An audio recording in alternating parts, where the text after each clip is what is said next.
మూడు కొలక నడుమ ముఖ్యమైన గోడలు బాగున్నాయా? ఇప్పుడే ఒకటి గోడలు నుంచి వచ్చిన వేసిన ఒకటి వేసుకొని వచ్చిన మూడున్నాయి కరెక్ట్ గా.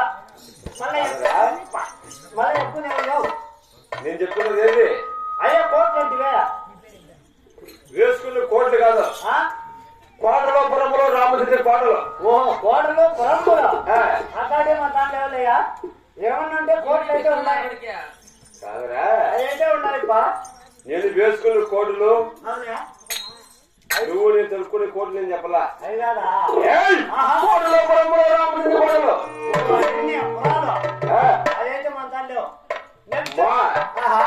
దక్షిణ రామచంద్ర కోట. అవులేప్ప మూడు కొలక నడుమ ముఖ్యమైన కోట. ముఖ్యమైన కోట అదే లేప్ప. నాలుగు కొలక నడుమ కోట. ఏడు కొలక నడుమ వచ్చిన హెది కోట. ఎత్తైన కోట. 10 కొలక నడుమ పాదశని కోట. పాదశని కోట బాబా. రామచంద్ర కోట ధనమైన పలుకుతుంది,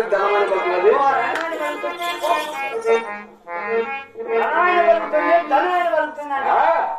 ఎంత పరాక్రమవంతులు ఎటువంటి పరాక్రమం చేత ఈ రామచంద్ర కోట యావ రాజు వచ్చిన యావ పాల్గొడ వచ్చిన ఎదురు లేకనే రామచంద్ర కోట వెళ్తున్నాం. ఎటువంటి పరాక్రమం చేత ఈ రామచంద్ర కోట పరిపాలిస్తున్నారు. అమ్మ ఉంటే పరాక్రమం మీరు కూడా వచ్చిన నేను మహామంత్రి కోటలు అంటున్నావు. ఇన్ని కోటలో పరంబులు పెట్టుకొని ఆటోలో లేకుండా 2 వీలర్ లో వస్తలేరా? ఛార్జింగ్ లెక్క మనకేం తక్కువరా?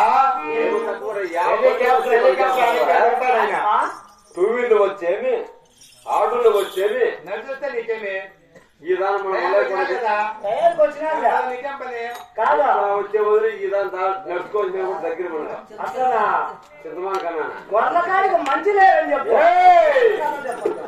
గొర్రెకాడికి నా కొడుకు 70 మంది పోతారా? ఈ ముందు పోరాంటే నేనమ్మా తప్ప ఆయనే ఓడించారు రమేష్ అని పాపం జీవాల కాడికి మంచి లేక వెనకాల ఎవరో వాడు నీయటమని ఆడ గొర్రెకాడ పెట్టి రావాలరా. సరే వెళ్తా పరాక్రమం చేద్దా కూడా ప్రమాదరా ఉండవచ్చు.